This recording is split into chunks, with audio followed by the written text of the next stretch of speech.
নিজের কেন্দ্রে অভিষেক বন্দ্যোপাধ্যায়ের উদ্যোগে স্বাস্থ্য শিবির, সোশ্যাল মিডিয়ায় স্বাস্থ্য শিবিরের ভিডিও পোস্ট ডায়মন্ড হারবারের তৃণমূল সাংসদের। আর তার মন্তব্য, তৃতীয় দিনে পড়ল সেবাশ্রয়। ডায়মন্ড হারবারে 41টি স্বাস্থ্য শিবির, 11,388 জন উচ্চমানের বিনামূল্যে চিকিৎসা পেয়েছেন। যাদের প্রয়োজন তাদের জন্যই সেবাশ্রয়।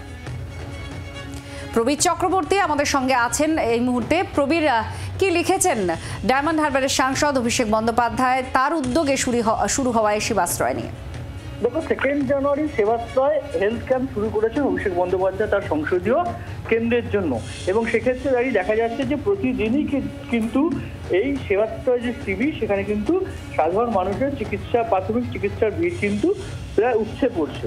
এবং আজকে তৃতীয় দিনে দেখা যাচ্ছে যে অভিষেক বন্দ্যোপাধ্যায় নিজেই যেটা তিনি বলেছেন যে 11,388 জন মানুষ কিন্তু শুধুমাত্র আজকেই যে তারা সেবাশ্রয় ক্যাম্পে এসেছেন এবং তারা বিভিন্ন চিকিৎসা পেয়েছেন, যার মধ্যে 253 জনকে কিন্তু বিভিন্ন হসপিটালে কিন্তু রেফার করা হয়েছে অ্যাডভান্স ট্রিটমেন্টের জন্য।